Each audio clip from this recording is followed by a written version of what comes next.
toxic venom. That is the inland taipan, also known as the fierce snake. Now, the inland taipan in one bite has enough venom to kill anywhere between 150 and 200 people. It actually only takes about 1 milligram of that venom to kill one person. However, the inland taipan, they live in a very secluded area of the outback. Human interaction is incredibly rare. In fact, there's only ever been one fatality ever reported due to that snake, and that actually occurred in a zoo-like setting.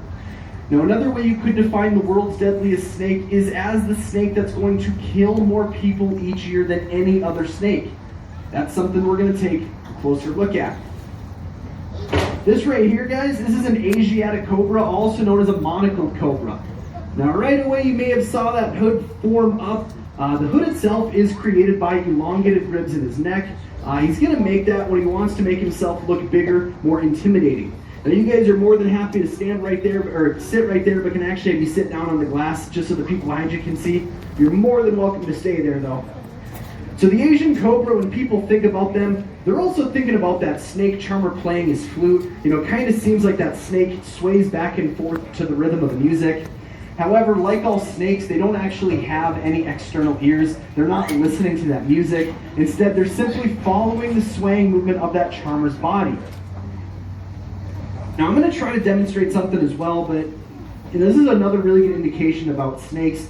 You'll see he's really not too worried about me. He's not spending a whole lot of time trying to attack me. In reality, he's just trying to find a way to get away from me. This is a really good indication.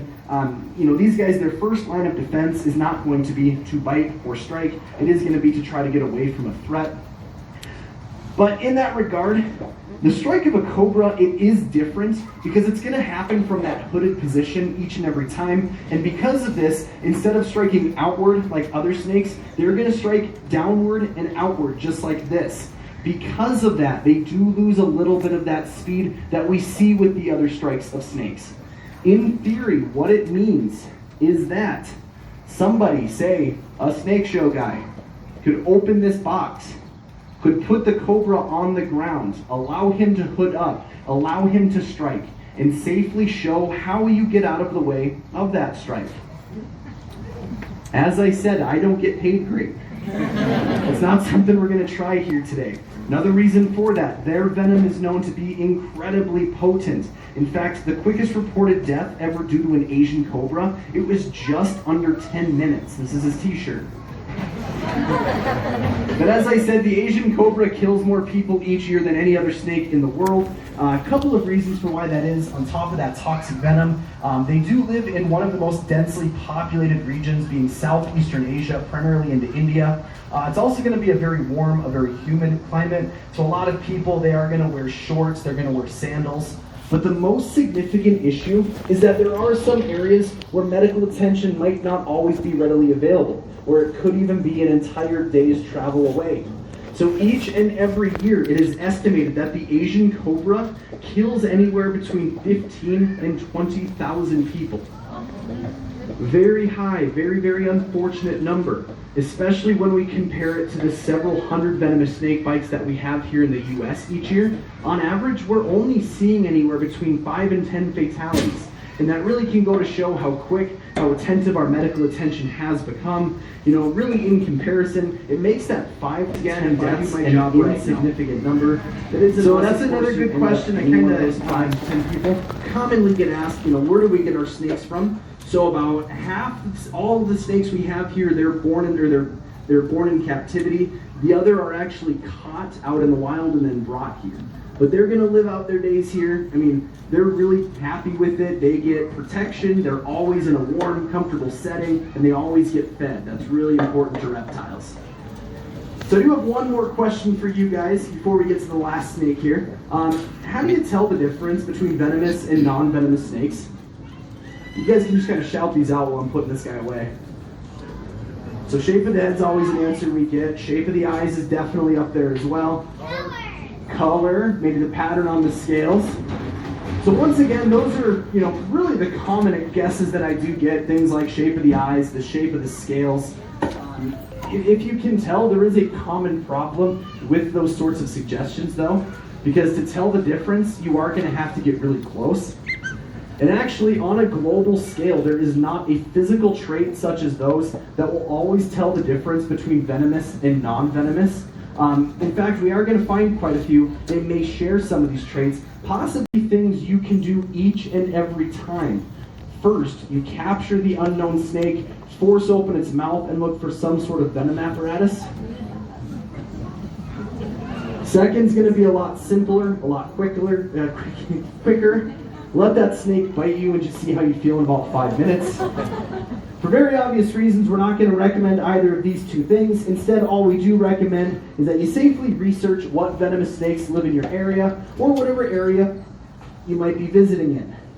Now here in South Dakota, we do only have one species of venomous snake, and this will be the last snake that I have for you guys. Another segment on that. Adult healthy snakes will shed their skin upwards of 5 to 7 times a year. On top of that still, the rattle, it is quite fragile. It's made from keratin, the same stuff that our fingernails are. So when it gets a little bit too long, when they're in some rocky areas, they are just known to break off. They'll shed their skin, obviously start a new one. Now fortunately for all of us, that rattle, it is going to tell us something just a little bit more important, all right? Because rattlesnakes are always going to rattle before they strike. Unless of course they strike and then just rattle later. There is not a correlation between these two movements, and if you think about it, there is no animal in nature that needs permission from their butt. We do find snakes, venomous and non-venomous, that when they're feeling threatened, they will shake their tail back and forth. It is very fortunate that he does have that loud indication to go with it. Speaking of which, can you guys hear that noise okay? Alright, so that noise itself, there's actually no rattling going on. That noise we're hearing is when he shakes his tail back and forth at a high rate of speed, and those individual segments, those buttons there, they're actually really light, they're hollowed out, so it's simply those clicking back and forth off of each other at that high rate of speed, upwards of 50 to 75 times per second. Now we do get a lot of people that come out here, especially from South Dakota, surprised that these rattlesnakes are quite common. You know, really you're going to find them through a lot of western South Dakota, into Wyoming, Colorado, Montana, North Dakota, Canada. Like I said, people are surprised because they'll go their entire lives without seeing one. And that doesn't mean they're not there. It means they're more afraid of us than we are of them. And at any juncture, they want to make sure they're avoiding any confrontation. But that also means that we should know what to do if we ever see one. So say you guys are out, it's a beautiful, warm, sunny day, just like we have here today. You know, you're up on a hiking trail, out in the Badlands, up in the Black Hills here, walking along, and all of a sudden you hear that rattling noise. What are you gonna do? So normally when I ask this question, people yell things like run, jump, scream, cry, lock and load. A couple of years ago, I had a boyfriend-girlfriend over here. Boyfriend said, push her in the way and then run. One of the first years I was out here doing shows, I had a kid front row tell me, stop, drop, and roll. But a lot of the guesses we hear, they're going to be things like run away. And the issue with that is if you hear that noise and then just start to run, you know, you really don't actually know where that snake is at. You could be walking towards it, and that's not going to end well. That could lead to a very long, very painful couple of days, maybe even a couple of weeks. So the most important thing you can do if you ever hear that rattling noise is to simply stop your movement. And as soon as you do that, then you're going to listen up. You're going to kind of look around, see where that snake's actually located, and then once finding him, then take those slow steps in the opposite direction. That is the number one safest thing you can do each and every time. If, however, you're one of those people that would much rather mess around with the snake, capture it, try to kill it, by all means go ahead. You just can't blame him for what's going to happen next. Each and every year in the United States, more venomous snake bites do occur in people trying to mess around with them. You can tell this by the bites that occur. The fingers, the hands, the arms, the neck, the face. For some strange reason, a lot of those bites are occurring in males between the ages of 16 and 25. Usually with alcohol is a very significant factor. So this is important for everyone, but especially you guys. You ever do see a drunk rattlesnake, leave it alone. And we do like to wrap our shows on a bit of a serious note. You know, we do get a lot of questions. How do I get trained to do these shows? How do the Gator guys down there get qualified to do those? Before we're allowed to do them, we have to go through a very rigorous 3 to 4 minute training program. In this, we're learning how to handle the animals, how to deal with them in certain scenarios.